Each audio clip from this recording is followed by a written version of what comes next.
Israel Adesanya ready to devour fresh meat. Is he looking past Cannonier or is he unstoppable at middleweight? Dana gives Nate the clear to fight Jake.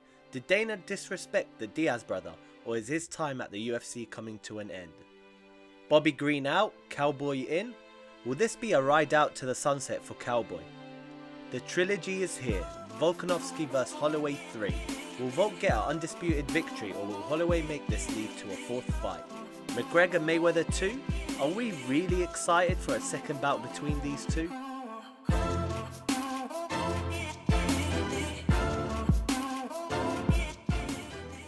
What up my people, it's your boy Mo. And just like you, I can't wait for UFC 276. It's going to be stacked. But before we get to that, make sure you like and subscribe.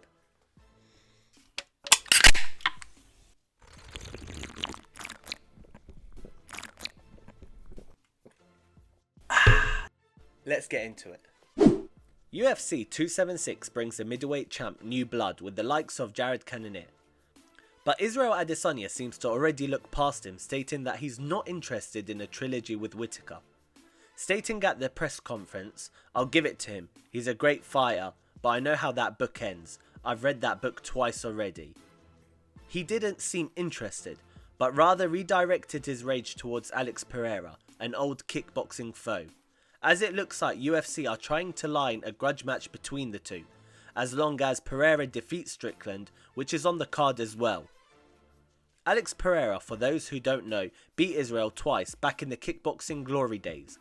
Once via unanimous decision and the other being a knockout, which Pereira landed a short left hook. Since joining the UFC, people have stated he is Adesanya's kryptonite. Will Adesanya breeze past Cannonier, leading us to the fight that all MMA fans want to see? And can he cement his legacy as the best middleweight to do it? Only time will tell if he can beat the likes of Spider Silva. Nate Diaz in deep waters? Nate, as many know, has been actively vocal on Twitter, either asking for his last fight to be booked or being released from his contract. With many fighters putting their hands up for the fight, Dana is yet to confirm anything.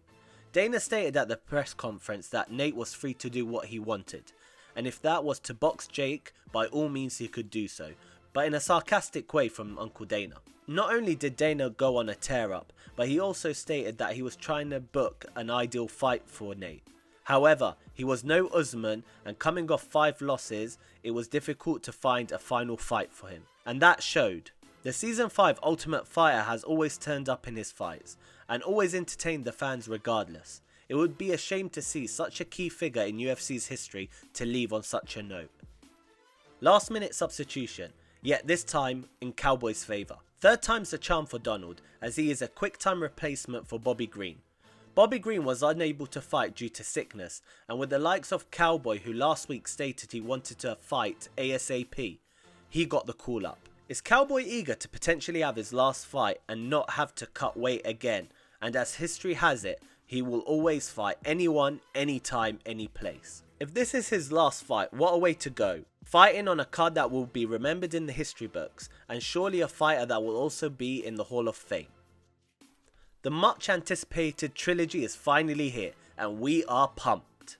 We can all agree that Volkanovski was the clear winner in the first fight at UFC 245, which saw him dethrone the Blessed One from his title. The second fight at UFC 251 can be argued as a robbery, and that the fight should have gone Holloway's favour. But yet again, isn't the sport full of these controversial decisions? Leading us to this third fight, which was earlier postponed due to injury. Nonetheless, it's here. I can't wait for this nail biter. Will Alexander the Great make this the final time these two meet, and move on to double champ status, taking on the likes of Oliveira? Or will the Blessed One make history, retaining his belt and forcing another fight? Is McGregor desperate, or is he on the run to the bank? The Mac does what the Mac does, this time leaving us with an encrypted message via Twitter. Sources were quick to report that Mayweather was happy to run it again.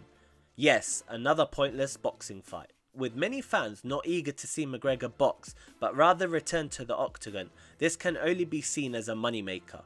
But will it do the numbers? Or will the two former giants of the combat world be washed up and following the hype, just like the Jake Pauls? With Jake Paul fighting the young Fury, is McGregor jealous? I think so, but hey, if you're going to lose regardless, then you may as well make the most money. Enough of the news. Let's see what went down at UFC Vegas 57. The card may have lacked big names, but one thing for sure, there was plenty of talent on show. The main card was kickstarted by Chris Curtis, who showed great takedown defense and striking to get a unanimous decision win. This was led by another dominant decision win for the younger cousin of Khabib, Umar, continuing his undefeated run.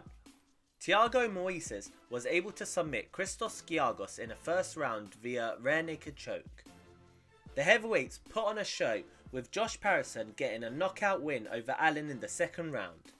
Leading up to the co-main event, which saw Shavat flawlessly submit Neil Magny in the second round, pushing him to 16 finishes out of 16 wins, thus remaining undefeated. And lastly, the main event that did not disappoint. A fiery battle between these lightweights was on show, with Gamrot defeating Arman in a narrowing split decision. That's it for now. Thanks for watching. Let me know in the comment section down below your thoughts and predictions on UFC 276. And while you're at it, make sure to give us a like and subscribe and follow us on all our social media platforms. And we'll see you next time.